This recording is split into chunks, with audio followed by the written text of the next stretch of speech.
E a nossa segunda temporada segue em grande estilo porque a nossa convidada de hoje é uma grande comunicadora, é também uma estudante de análise e desenvolvimento de sistemas pela FATEC e uma catadora de recicláveis. A sua oratória de alta performance ativa discussões políticas, colocando no centro do debate questões sobre raça, classe e gênero e também sobre a realidade das pessoas em situação de rua. Com uma forte atuação tanto nas redes sociais quanto nos territórios, ela constrói um pensamento e um posicionamento que exige vivência, trabalho intelectual e comprometimento político, fazendo da sua própria trajetória um instrumento de luta e transformação coletiva. Eu estou falando dessa grande pensadora e criadora, Morena. Bom, eu quero começar te agradecendo, Morena, por você aceitar o convite de estar aqui com a gente. Acho que a Tentáculo, ela não... Acho não, eu tenho certeza que a Tentáculo, ela não acontece se os trabalhadores e as trabalhadoras não se deslocarem da sua rotina, né? E vir até aqui compartilhar suas histórias, porque imagina, além de viver tudo isso, ainda tem que arrumar tempo para falar sobre tudo isso que está vivendo. Então, a gente agradece muito a sua presença, a sua generosidade em partilhar seus saberes. Agradecemos também em nome dos trabalhadores que estão aqui, das trabalhadoras, porque é muita mão de obra para fazer uma coisa acontecer. E a gente faz esse movimento porque tem a intenção de escutar as pessoas que estão colocando a cidade em movimento, né? Que estão fazendo as coisas acontecerem na cidade de fato. E você é uma dessas pessoas, com certeza. O espaço é todo seu, fica à vontade para falar o que quiser nesse primeiro momento. Se eu tiver esquecido alguma coisa da sua biografia, você pode acrescentar. E em seguida eu já faço a minha primeira pergunta, que eu acho que vai ser um bate-papo bom. Olha, muito obrigada. E sabe que a gente, como você falou, né? A gente tem que pegar e deslocar um tempinho do nosso tempo para poder falar. Mas não existe trabalho sem fala. Trabalho sem fala é aquele processo lá do Chaplin, que a gente está lá apertando a porquinha, tal, não sei o quê. Todo trabalho tem que ter a fala. Se a gente não pega e não se posiciona, se a gente pega e não compartilha com os outros, o trabalho acaba virando somente mão de obra. Então, para virar trabalho, para ser eficaz, para produzir alguma coisa, tem que conversar mesmo. Eu estou muito agradecido de ser convidada, viu? A gente aqui fica feliz em receber você. Olha, eu estava acompanhando o seu trabalho pelas redes, né, acompanhando a sua história. Você tem uma oratória muito potente, é uma educadora popular, é uma artista, uma trabalhadora, enfim, 1000 atividades e todas com muito acabamento, dedicação, assertividade. Eu acho que tem um período da vida que determina qual é a qualidade desse adulto, desse fazer, que é a infância. Como é que foi a sua infância? Isso é muito legal, né? Porque, tipo, é, justamente a infância ela vai definir a gente. E a minha infância, eu vivi numa casa com muitas pessoas. E cada um tinha um sonho, cada um tinha uma história. Então, esse lance de a gente pegar e fazer bastante coisa demanda muito, né? Muito é demandado por conta disso. Como tinha, cada irmã fazia uma coisa, cada irmão fazia outra coisa. Meu pai era um funcionário público, então já vê essa história de querer passar em prova, de querer trabalhar, né, para o governo e tal. Então, você acaba assumindo várias coisas. Você não fica limitada, né? Eu fico pensando assim, sabe, a pessoa que é filho único, né, ela deva ter um pouquinho de inveja de quem tem bastante irmão, porque quando você tem bastante irmão, por mais que você possa se dar bem ou não, né, isso é uma outra situação, mas você tem várias vivências dentro da sua própria casa. E quando a sua infância é assim, é bacana. E a minha infância foi aqui na Praia Grande. Meus pais vieram para cá até antes da emancipação da Praia Grande. Eu tenho 46 anos de idade, então nasci em 79. Eu nasci numa época que é até meio interessante de falar, né? Era época da ditadura, existia ainda a Guerra Fria. E, inclusive, eu nasci antes dos dinossauros serem extintos pelo meteoro. Você acredita nisso? Porque descobriram essa história do meteoro em 1980 e pouco. Eu falo assim, gente, eu nasci antes disso. Essa teoria da extinção pelo meteoro é de 82. Eu vou aproveitar que a sua fala agora determina espaço-tempo, né? Você usou a palavra para determinar espaço-tempo. Tem uma outra coisa que você faz muito na sua rede e usa a palavra como instrumento, né, para executar essa tarefa, que é tratar de questões que atravessam a subjetividade da gente enquanto corpo marginalizado, de todas as formas, né, politicamente, socialmente. Como que é ter tantos marcadores sociais que estão sendo discutidos de tantas formas? Como que é vivenciar essas discussões que estão sendo feitas sobre esses marcadores sociais? Negritude, gênero, identidade. Como que é lidar com todos esses atravessamentos numa cidade igual Praia Grande? Quando você fala sobre marcadores sociais, eu chamo isso de outro nome. Eu chamo isso de invisibilidade. E são vários tipos de invisibilidade. A pessoa que ela é pobre, ela está numa situação de vulnerabilidade, que ela está morando na rua, a gente trata ela como invisível. Só na hora que você percebe aquele problema que você enxerga aquela pessoa. O catador de latinha, do mesmo jeito. O adolescente que quer explorar sua cultura, quer fazer a batalha de rima, é só na hora que incomoda quem enxerga ele. Porque, tipo assim, se tem a batalha de rima e está incomodando, e os outros dias? Porque são 2 horinhas durante um dia da semana. O resto, aquele adolescente, é invisível. Sabe? Ninguém quer saber dele. Do mesmo modo o catador de latinha, do mesmo modo a população trans, do mesmo modo os LGBTs, os jovens em geral, que quem quer praticar um esporte, que quer andar de skate e tal. Enquanto você não se esbarra com ele e vira um problema, aí ele é invisível. Então, o marcador social são aquelas 2 horinhas que você encontrou aquela pessoa tentando produzir a felicidade dela. O resto disso é invisibilidade. Então, tudo isso que a gente está vendo aqui agora é invisibilidade. A cidade ela tem se desenvolvido e a gente procura espaços, e quando eu falo a gente e cidade, não estamos falando exatamente do município e da administração, mas enquanto população, o grupo vai crescendo e nós procuramos os iguais para tentar desenvolver as atividades que vão dar prazer para a gente, que vão deixar a gente satisfeita. E eu acho que Praia Grande, por ter tanta gente chegando de tantos lugares, tem uma hora que você chega aqui e você fala assim, meu Deus, eu não vou ser invisível sozinha. Não é? Vem ser invisível comigo, vem ser invisível comigo. E tipo assim, a gente pega aquela capa da invisibilidade do Harry Potter e faz aquilo uma bandeira. Ó, bora todo mundo aqui. O pessoal chama de minoria é invisibilidade. Essa coragem que você... Eu nem sei se é essa palavra, porque a gente que às vezes está falando de um lugar de fora não é nem a palavra, talvez o lugar seja... A gente está falando do alto do nosso privilégio, de não vivenciar essas violências, pelo menos não essas especificamente, mas talvez outras. A gente fica se perguntando como que é... Qual é a estratégia? Quais são os instrumentos, os mecanismos que você costuma proteger assim para poder se manter sempre... Eu ia procurar uma palavra melhor, mas acho que é viva. Olha, a minha maior ferramenta é sentar no banheiro, sentar e chorar sozinha de vez em quando. Acontece. Isso também é uma ferramenta. Mas eu, assim, toda vez que a gente tem uma pressão enorme em cima da gente, por conta de cada detalhe que você tem, como falou, uma etiqueta social, tal, tudo, em cima disso, a gente não pode pensar que nós somos absolutos e que vamos dar conta das coisas. Você tem que ter um momento para você pegar e sentar, conversar com alguém. Esse lance de ter uma ferramenta para a gente poder continuar lutando, de você se autoalimentar de esperança, tal, tudo é muito complicado. Porque a gente não tem que esperar palavras motivadoras que vinham, sei lá, de igreja, de escola, de amigos, porque a gente não sabe o dia da outra pessoa. Talvez o dia que você está precisando de uma palavrinha para você continuar lutando, é o dia que o seu amigo também está ruim. Então, o lance é o seguinte, o espelho é a coisa que vai te dar motivação, você tem que olhar para lá e conversar. E conversando com o espelho, eu comecei a ter um pouquinho de perder a vergonha de falar com a câmera. E a câmera está me ajudando, tipo assim, conversar, quando eu falo câmera, é falar na internet. Então eu gosto muito de expor meu dia a dia, tanto na reciclagem, eu gosto de expor minhas ideias em relação à população de rua, que é uma causa que que é muito forte no meu coração. Eu gosto de dar aulas, e quando eu dou aulas, tipo assim, nossa, você entende bastante, de repente é uma coisa que eu acabei de aprender. Eu acabei de aprender, para fixar, eu dou uma aulinha. Então, parece que é muita força, mas na verdade é o seguinte, eu gosto de falar bastante. Eu acho que a fala e a comunicação, ela, assim, ajuda demais o ser humano, tanto a se conhecer, como também ajudar o próximo. E por isso, que quando a gente tem assim, espaços de fala, quando a gente tem lugares para conversar, a gente vai um pouquinho além. Além disso, né, já que eu estou falando da fala, queria falar também de ouvir. Porque a gente tem que ouvir. A gente tem que ouvir. Ouvir, gente, é demais. Tanto para você se conhecer, quanto se comunicar. O pessoal fala assim, o povo hoje em dia não gosta muito de ouvir. Eu falo assim, gosta.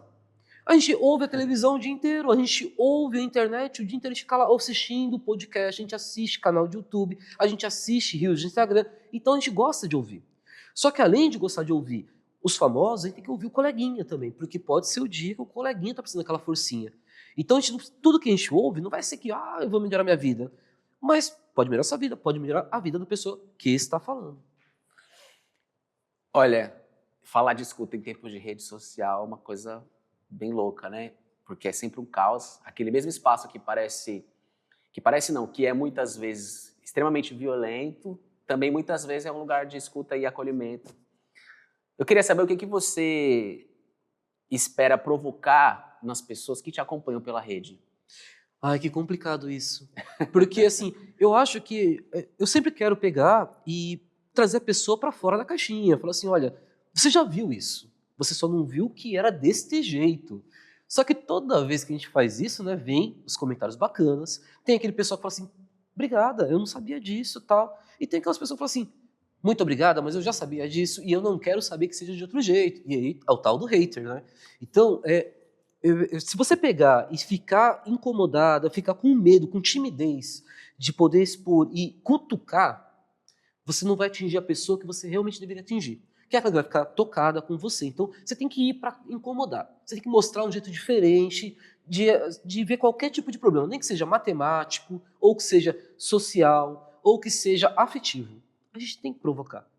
Agora, é um ato de coragem, porque quando a gente provoca, a gente atinge a pessoa que a gente realmente quer atingir, que a gente quer dar uma informação bacana para um amigo, a gente quer dar um acolhimento, a gente quer falar assim, olha, você é amada, tal. Só que tem muito hater nessa vida, é horrível. Aí, esse cutucar, na pessoa você cutuca. O hater, ele entende que é assim, ó. Você está chamando para um diálogo, para uma briga, para uma discussão. Eu falo, não, meu amor, sabe? Se você não se tocou, não foi tocado desse modo, tudo bem, vai seguir tua vida, vai ser feliz. Nossa, um beijo de luz, de coração. Infelizmente, é desse jeito. É bem pesado, né? Sabe uma outra coisa que aparece bastante nas redes sociais e é sempre motivo de discussão, de desassossego, e que parece que você precisa ter certos atributos para poder estar ali com um pouco mais de tranquilidade. Um deles é a estética. Uhum.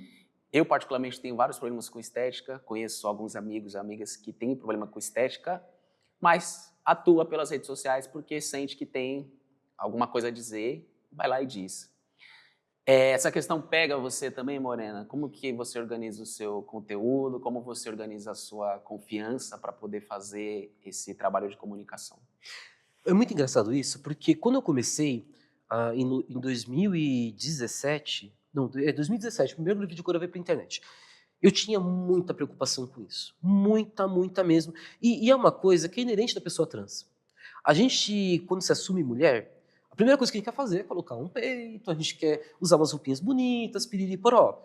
E porque existe essa associação de que a mulher trans ela tem que ser aquela gatinha. Só que eu quero ser uma mulher, como minha mãe também foi. E não era todo dia que minha mãe tava lindona, tipo vestido de festa de casamento, não era isso.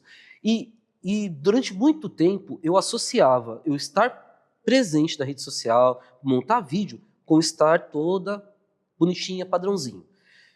Eu já perdi completamente essa história. Já perdi. E graças a Deus, é o tal da disforia, né? Quando a pessoa não se sente à vontade com o seu corpo, e muitas vezes ela acaba cometendo loucuras, e no meio nosso, do LGBT, da trans, isso leva a consequências horríveis.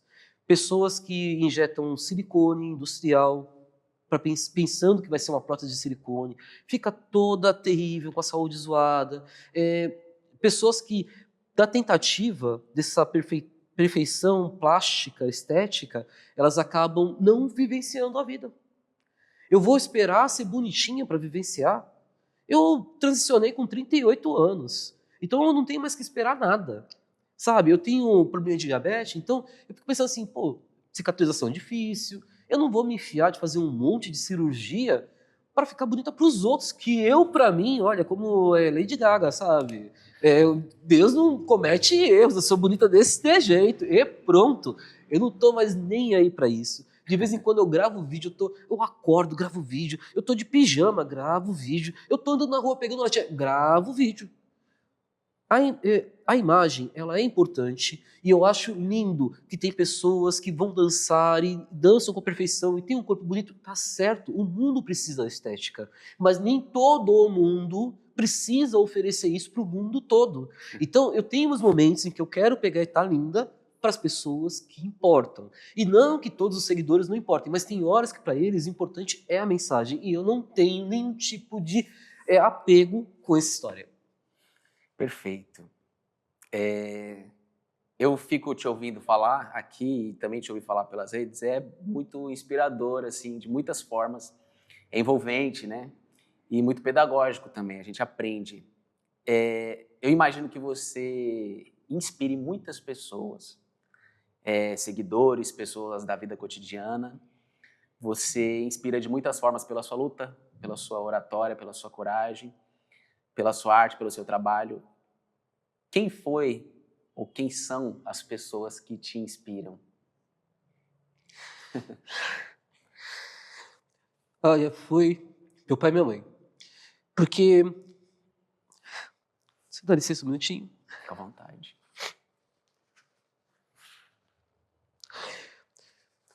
Então. É meio lugar comum falar de pai e mãe, né? Na hora que a gente fala de inspiração. É meio lugar comum. Eu entendo isso, eu acho que é normal. Mas, realmente, os meus pais, eles só tinham a 4ª série do ensino fundamental. Uhum. E quando você tem aquela história de, filho, você vai lá estudar, olha, eu vou comprar isso aqui para você, filha. Ó, o outro filho, eu vou pegar e pagar o curso, tal. Eles nunca tiveram uma casa boa, porque eles fizeram de tudo para os 10 filhos deles. E todos, graças a Deus, assim, sabe? Eu sou a única que não tem faculdade ainda, né? Mas estou fazendo agora. Porque eu sempre parava o curso no meio e tal, não sei o quê. Mas eles fizeram de tudo pela gente e era uma coisa que eles nunca vivenciaram. Só tinha a 4ª série, entendeu? E o meu pai, ele chegava para trabalhar, ele trabalhava no DR, que é o Departamento de Estado de Rodagem, ele veio para cá, para Praia Grande, para construir a estrada que tinha antes da Via Expressa Sul. Então ele está aqui desde antes de ter aquela estrada, construiu a estrada, cuidava aqui da imigrantes e tal. E ele chegava de noite do serviço e ele sentava e falava assim, amor, agora vem cá, vamos conversar sobre matemática.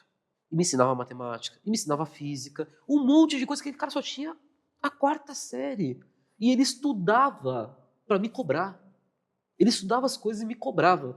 Então, assim, quando o pessoal fala assim, inspiração, eu falo, não tem como. Não tem como. Porque a pessoa, ela não precisa ser grande em tudo. Mas o gesto dele, o grande gesto dele, da minha mãe, de estudar para me ensinar, era uma coisa assim, sabe, que é como se eles fossem engenheiros, médicos, e tentassem me ensinar alguma coisinha para a escola, não seria tão grande como eles, não sabendo nada, tentaram estudar para me ensinar. Isso é uma coisa fantástica. O...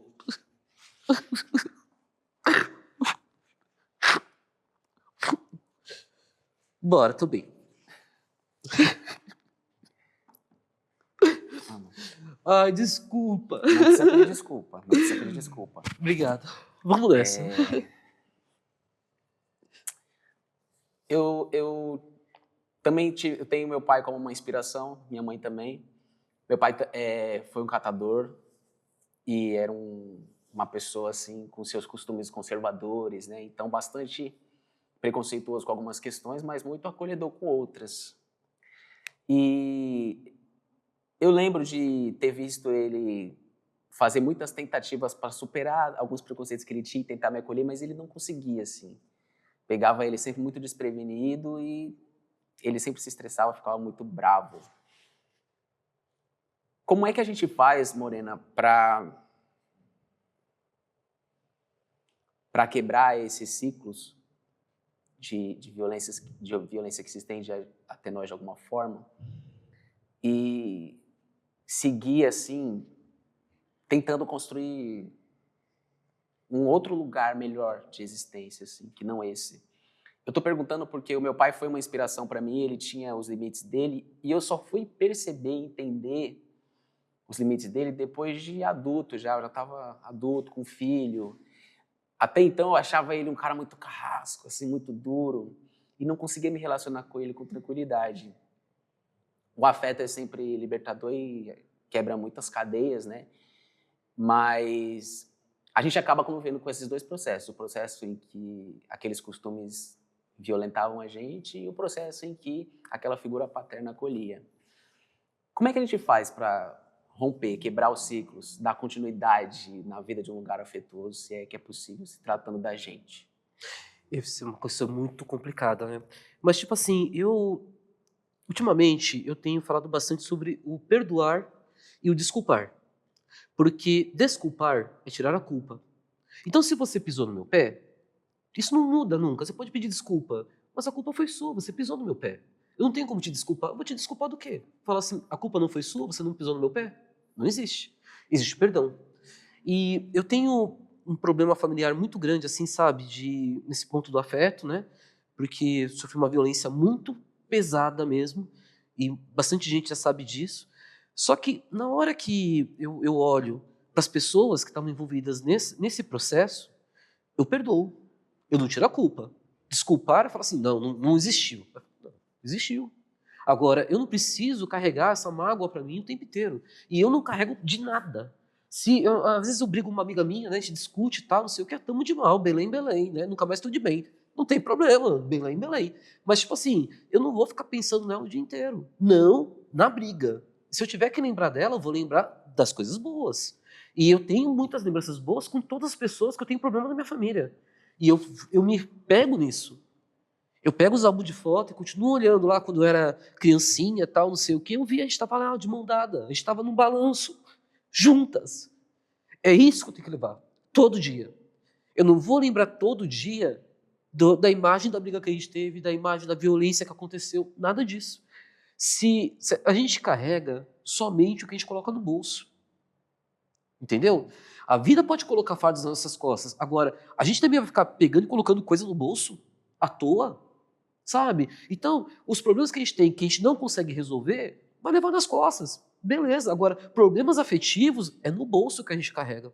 Não é nos ombros. A gente pode, no ombro a gente carrega a violência de gênero, perante a sociedade, a gente carrega a violência que existe por nós sermos vulneráveis financeiramente. Isso aí, tudo bem, a desassistência do Estado, a gente vai carregar no ombro. Agora, o que eu posso escolher de carregar no bolso são as lembranças boas. Nossa, haja coração. Não, Daria, deixa eu tomar um golinho, por favor. Tomar um golinho. Eu vou aproveitar que a gente está falando disso e vou falar sobre o nosso cenário, o nosso objeto. A gente está pedindo para os convidados trazer aqui um objeto, né, de afeto, algo que tenha significado para o processo dele, para a vida dele, dela, porque a gente fazia isso com o cenário antes da primeira temporada e agora a gente está fazendo isso aqui no Teatro Aroeiras. Inclusive mandar um beijo para as nossas amigas parceiras, Delba, Arlete, gratidão por acolher a Tentáculo aqui. E a gente pediu para a Morena trazer um objeto que tem que está nesse lugar afetivo. O que você trouxe para a gente? É um caderninho. Um caderninho e há um tempo atrás, por umas divergências familiares, enquanto eu me assumi como mulher, eu fui internada numa clínica. Apesar de nunca ter usado nenhum tipo de substância, eu fiquei internada numa clínica de recuperação para dependentes. Foi uma experiência muito louca, porque eu sofri, particularmente eu sofri bastante, e eu tenho muito cuidado de falar disso, porque o fato de eu ter sofrido não quer dizer que as pessoas não precisem buscar o tratamento, o acolhimento. É tudo uma questão de a gente tem que pegar e individualizar os casos. No meu caso, eu fui internado à força, me sequestraram, entraram na minha casa, me levaram, o caso ficou conhecido aí na televisão até. E o que acontece é que o que motivou isso foi a minha opção. Quando eu peguei e defini, eu falei assim, eu sou mulher. Quando eu cheguei lá dentro, eu falei assim, nossa, eu tô achando que eu não vou sair daqui. Se eu esperar alguém me dar uma alta, não vai rolar, porque já tinham me interditado. Aí quando me interditaram, o meu próprio salário pagava a minha internação, então eu ia ficar lá de infinito. Aí eu pensei assim, eu não vou ficar aqui não. Aí eu bolei um plano de fuga.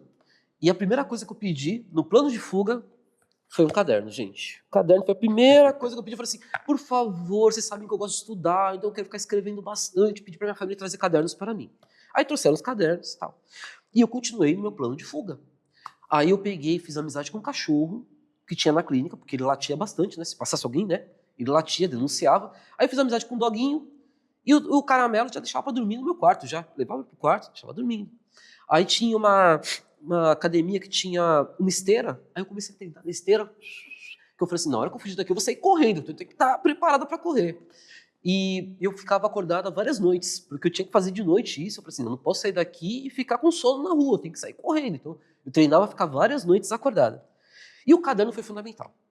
Por quê? Porque na hora de fugir, doguinho dormindo, eu prontinha para fugir, peguei os cadernos, e eu joguei ele em cima do arame farpado.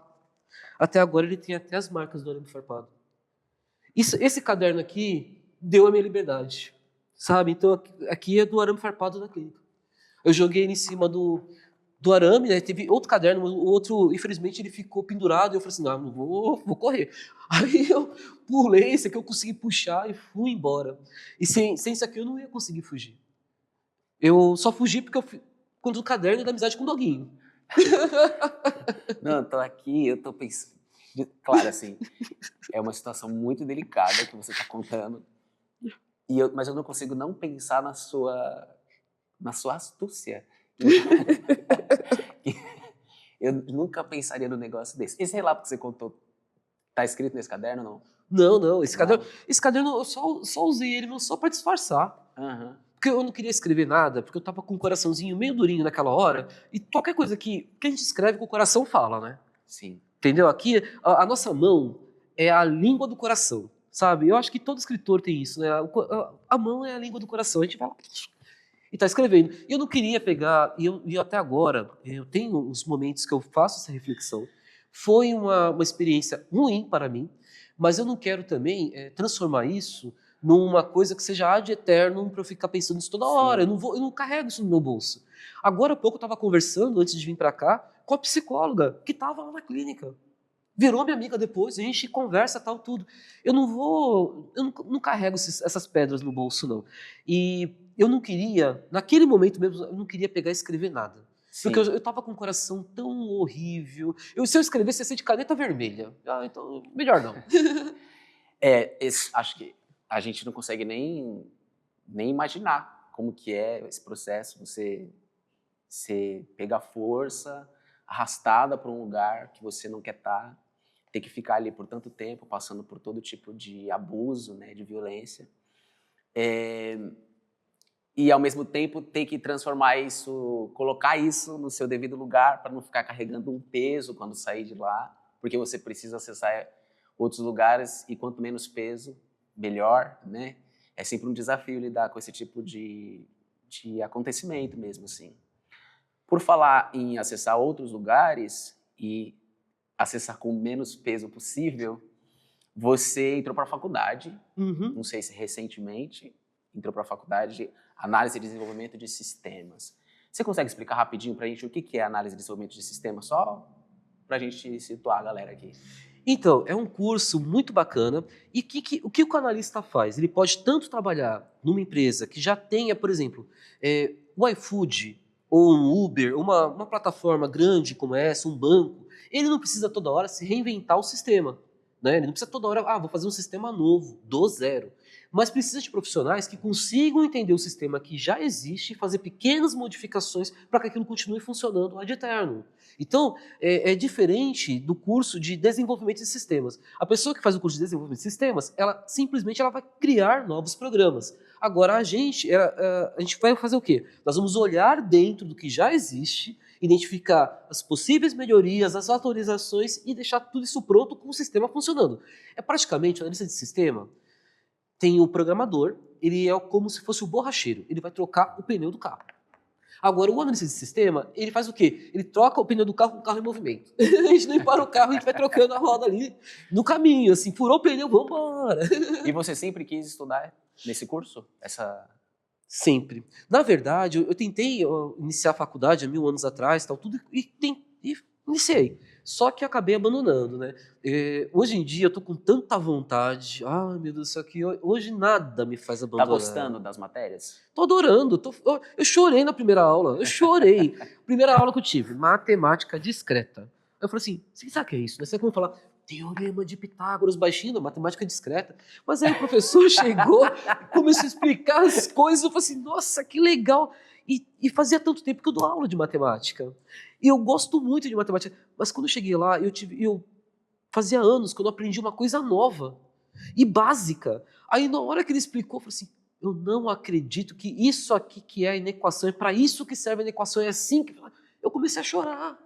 Eu comecei a chorar. E nossa, eu tô adorando, eu gosto das coisas que eu não conheço. Porque conversar sobre o que a gente já sabe é bobeira, né? Eu gosto de toda vez que chega uma aula nova, diferente. Tem uma professora de administração maravilhosa, Miriam.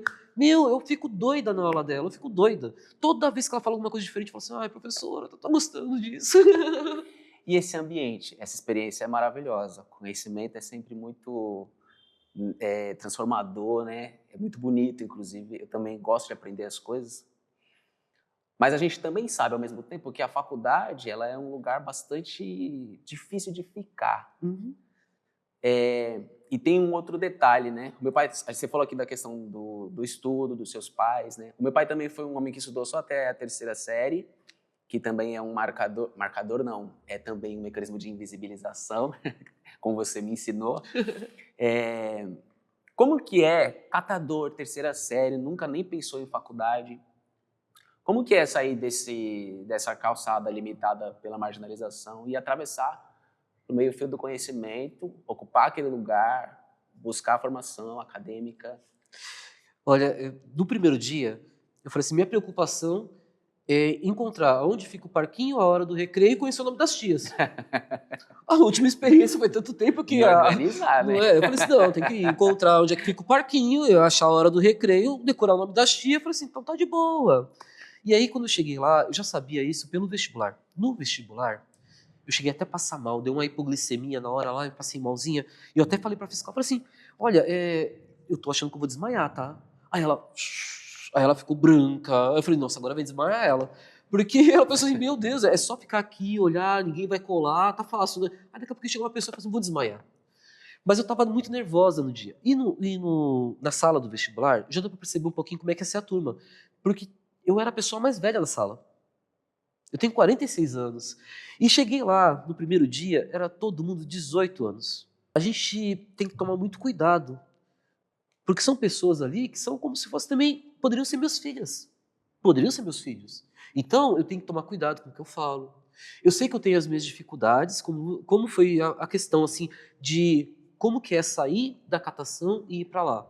Eu não posso pegar e fazer um drama toda hora. Eu não posso pegar e expor minha posição toda hora. Porque eles precisam ter essa convivência comigo, eu preciso ter essa convivência com eles. Mas eu não posso tirar a oportunidade deles de estar nos pares deles. Sim. Eles estão ali vivendo tudo isso, eles precisam crescer. Eu tô ali um pouquinho de intrusa, é meu lugar, eu vou ocupar, mas tipo, eles estão no momento deles. Eu tenho que tomar muito cuidado com isso, e isso é uma coisa que me limita um pouco.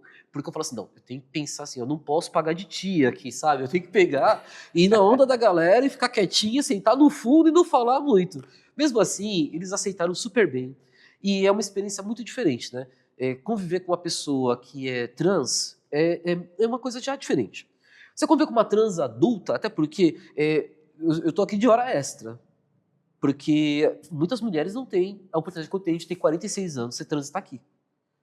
Infelizmente, as minhas manas morrem primeiro. E eles, tipo, é uma experiência muito nova também para eles, né? Porque eles não estão acostumados a ver pessoa que é trans e idosa. Não tem isso. A gente não vê. A gente vê na televisão. A gente vê a Silvete Montilla, a gente vê como é que é mesmo? A Léo Áquila, a gente vê Léo Áquila, mas aqui, no dia a dia, a gente não consegue ver uma pessoa trans que não está na prostituição, que não está somente fazendo vídeo no TikTok e que está estudando lá com a gente ali, é uma catadora de latinha. É muito diferente. Então, eu tenho muito cuidado de que está sendo uma troca muito bacana, tá sendo legal, tá todo mundo aceitando, mas eu tenho que chegar bem de mansinho mesmo. Jogo de cintura, né? Morena,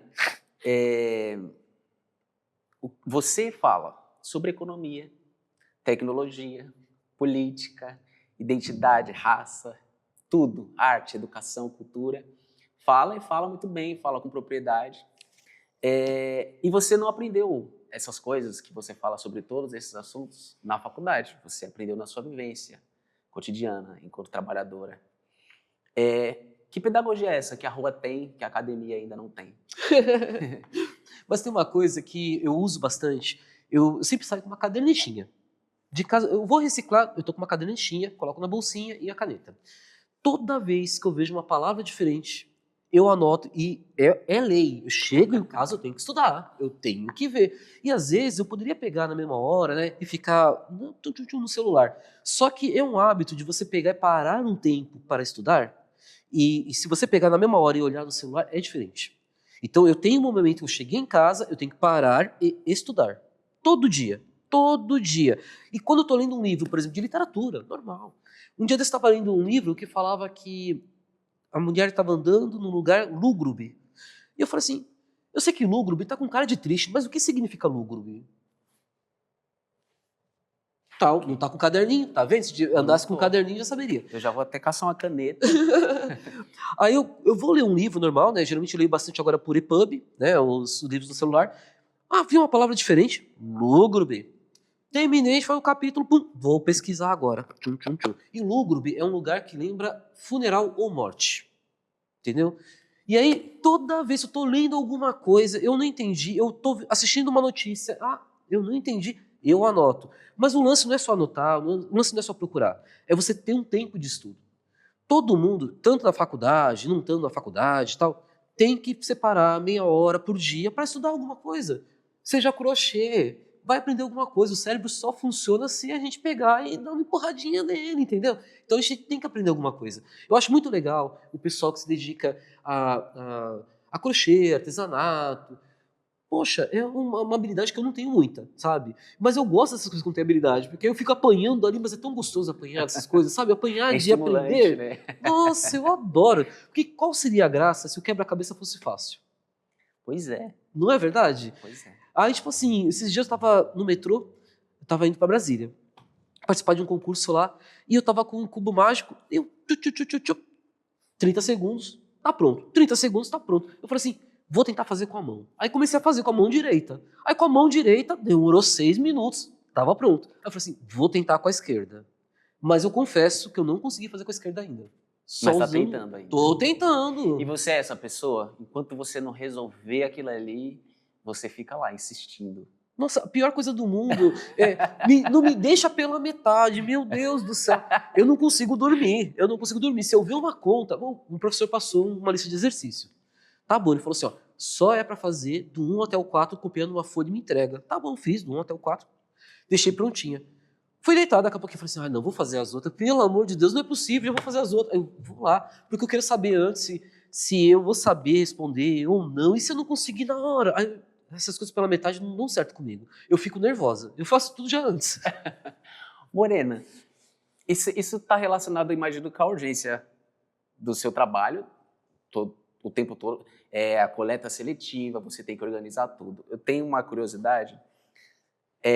A gente nunca acha o lixão, popularmente chamam de lixão, né?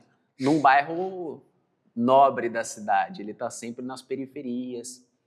E o lixão é uma montanha de lixo. Então, quanto mais perto daquela montanha, mais diferente essa relação com o lixo fica. Você que, nesse trabalho de coleta, isso que chamam de lixo, de descartável, de reciclável, o que o lixo ou os descartáveis, ou todo esse material que você encontra nas ruas, diz sobre a população? Tudo. Tudo. Olha, o que a pessoa descarta é o ponto gov dela. Você entende exatamente quem é a pessoa. Eu falo para bastante pessoal, falo assim, gente, o lance não é a gente reciclar, o lance é o que a gente consome. Nós temos que consumir corretamente. Por exemplo, aqui na Praia Grande, nós temos bastante garrafinhas de vidro. E em qualquer outro lugar, por exemplo, se for em São Paulo, é legal você consumir isso e tá de boa com o meio ambiente. Porém, aqui na cidade não dá certo. Porque nós não temos nenhuma indústria para reciclar o vidro. Então o vidro ele não é comprado, toda a garrafinha de vidro acaba indo para o tal do lixão. E aí você conversa com as pessoas, eu já conversei em casas, fui retirar o lixo e tal, tudo, e eu falei para a pessoa assim, olha, acontece isso com o vidro. E a pessoa falou assim, sério? Nossa, eu vou começar a usar latinha. Começou a usar latinha. Do mesmo modo, teve pessoas que não aceitaram isso. Aí estava passando num bairro de uma pessoa que não aceitou. Olha que situação. Foi na última eleição presidencial, dia da votação, estava todo mundo tomando cerveja, latinha. Eu passei por lá e pedi um copo d'água. Tinha um monte de latinha, ninguém me ofereceu as latinhas vazias. Falei, tá bom. Aí a pessoa falou bem assim, oi, você vai votar naquele candidato lá, né? E falou do candidato de direita. Eu falei assim, não, moço, esse candidato já está aí e eu vou votar no outro. Aí ele falou assim, não, você tem que votar, tem que pegar para ele continuar. Eu falei assim, moço, o senhor está comendo churrasco, tomando cerveja e eu estou aqui pegando o seu lixo. Então eu acredito que o senhor queira que continue, mas eu quero que mude. Não é? Para mim, a mudança é muito boa. Então, nessa relação, a gente vai conhecendo, a gente vê que loja que a pessoa compra, os hábitos dela. Eu não vou ficar abrindo todo o lixo. Eu sei que nessa casa aqui, ó, não estão consumindo latinhas, não consomem nada, é tudo aqui, é fralda de bebê. Eu vou na fralda de bebê? Não vou. Então a gente vai vendo isso. Agora, tem uma coisa que é muito importante. Nós temos aqui na Praia Grande mega condomínio. Os mega condomínios são praticamente uma cidade. E são, assim, tão cheios de gente e gente com dinheiro que consome pra caramba. Essas pessoas, elas deviam ter consciência de que a produção de lixo delas é muito maior. E aí nós chegamos àquela história. Esses megacondomínios estão onde? Estão na orla da praia, distantes do lixão. Isso aí a gente chama de racismo ambiental, porque é um racismo ambiental. A pessoa ela não mora aonde o problema dela está fedendo, aonde o problema dela está chamando rato, aonde o problema dela chama urubu. Entendeu? Então aqui desse lado, aonde a população ali está convivendo com todo o barulho dos caminhões, está convivendo com a população, um fluxo maior de população de rua, elas estão ali por quê? Porque aqui é mais barato. Agora, ali é mais caro, é mais bonito, produzem o lixo todinho e jogam aqui.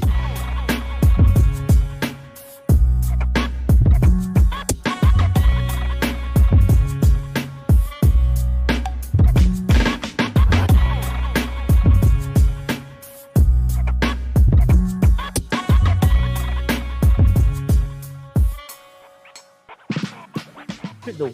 Você é um encanto, poesia pura. É uma maravilha ouvir você. É sempre um aprendizado, é enriquecedor demais, assim. A gente vai ter que seguir aqui pro finalzinho, que o nosso tempo é curto, né? Mas eu tenho mais 3 perguntinhas para você. Bora. A última é a nossa pergunta mímica, a pergunta final. Você já pensou em se lançar como uma liderança política, vereadora? Eu acho que quem não é? Quem não é? Porque a pessoa também que não se posiciona, ela é a pior liderança política. Mas você já pensou em disputar a narrativa política no cenário partidário mesmo? Eu já entrei uma vez no partido e lancei a candidatura. Porém, foi na época da pandemia.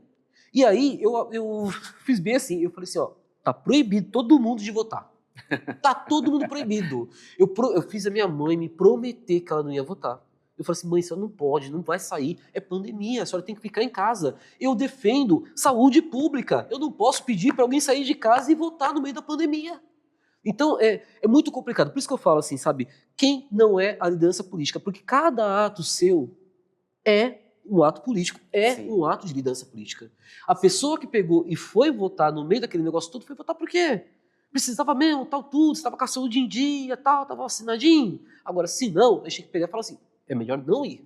É melhor não ir, entendeu? Porque esse momento, vamos no próximo, numa outra hora, que não foi agora, e talvez não seja nessa próxima eleição aí daqui a não sei quantos anos. Mas sei lá, eu acho que todo mundo é uma liderança política e a gente tem que pegar e assumir isso mesmo e pensar que mais do que as nossas palavras, as nossas omissões são o que nos definem politicamente. Você já é mesmo uma liderança política, inclusive uma referência política para mim, já vou começar a me orientar. E a sua pessoa também me impressiona muito, me cativa bastante. E eu vou finalizar aqui com perguntas que estão no campo um pouco mais pessoal ou íntimo, vamos dizer assim. O que te faz? O que te faz chorar? Qualquer coisa. Eu, tipo assim, ai meu Deus do céu, eu me encanto muito com as pessoas, né? E do tipo, quando eu vejo uma pessoa passar por alguma coisa que seja um pouquinho diferente da curva, seja pro bom ou seja pro ruim. Se for pro bom, eu choro. Se for pro ruim, eu corro. Vamos correr para ajudar, né? Vamos correr para ajudar.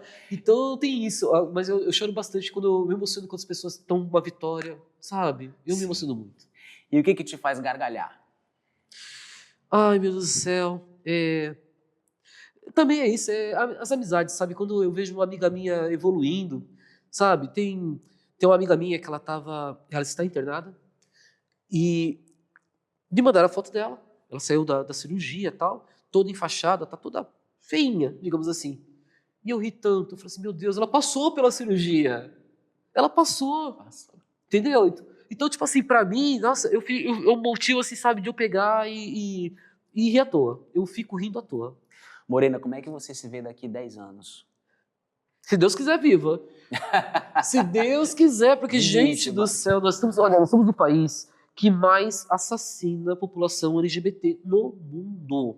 No mundo. Eu me vejo daqui a 10 anos, sabe como? Solteira, do mesmo jeito, no máximo com um gato. Porque eu tenho medo de me relacionar, porque existem muitas pessoas que morrem dentro do relacionamento. A gente vê mulheres cis que estão apanhando até a morte, que estão levando facada.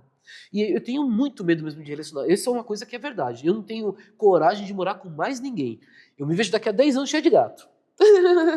Agora é o seguinte, nós vamos para a nossa pergunta mímica e nós vamos finalizar com a sua resposta. Então, antes de eu fazer a pergunta, eu quero te agradecer mais uma vez. Ai, Você obrigado. foi muito generosa, maravilhosa. Eu que agradeço de estar aqui, foi demais. Conversar com você foi... A pergunta mímica eu tenho que responder como? Posso? Não, você pode responder. Você pode responder falando. Ai, meu Deus do céu. Nossa pergunta mímica é a seguinte, que a gente tem uma frase aqui no Tentáculo, que é poder de alcance e adaptação. Porque a gente entende que os trabalhadores da cultura, né, as trabalhadoras da cultura, da arte, que estão pela cidade atuando, eles têm que, para alcançar novos lugares, sempre se adaptar, no sentido de ter jogo de cintura. E essa é a nossa pergunta para você. O que a Morena tem feito para alcançar e se adaptar a novos territórios sem perder a essência? Eu estou lutando muito com a tecnologia. Eu amo tecnologia, mas eu luto demais. E aí você pensa assim, sabe, gente, que a tecnologia é computador, é smartphone. Não, a tecnologia é um modo de fazer. Então, toda hora, o modo de fazer muda. Então, mesmo que você seja sempre na tua essência, a sua pessoa, a gente tem que aprender novos modos de fazer. Então, existia escrever na parede, na época da caverna, existia escrever no caderno, existia o caderno para ser um instrumento de libertação enquanto educação e para fugir de uma cura gay. Então, tecnologia é isso. Você saber mudar essas coisas, usar qualquer tipo de ferramenta, é muito louco e é difícil. É isso que a gente tem que pegar. Eu aconselho os trabalhadores da cultura a não falar assim, ai gente, eu quero um livro de papel. Mas se hoje em dia você pode publicar seu livro digitalmente, publique. Publique, o importante é a sua palavra chegar em outro canto. Vai ser lindo. Olha, eu quero muito pegar o livro de vocês na mão e ver assim, olha, a minha amiga escreveu um livro. Eu vou amar. Mas pode publicar na internet? Vai lá, entra na rede social. Não precisa publicar o livro todo de uma vez só. No dia que você vai pegar e passar o seu conteúdo, vai pegar e falar do seu dia a dia. Talvez seja um livro juntando tudo, mas pode publicar uma página de cada vez. Obrigado de novo, arrasou eu tô muito. muito feliz mesmo. Foi muito bom ouvir você, muito bom mesmo. A gente está encantado, assim. Você que está aí ouvindo a gente, fica ligado, acompanha a Morena nas redes sociais, a gente vai colocar o endereço certinho na legenda. E acompanha Tentáculo Mímico, porque logo, logo tem mais entrevista por aqui.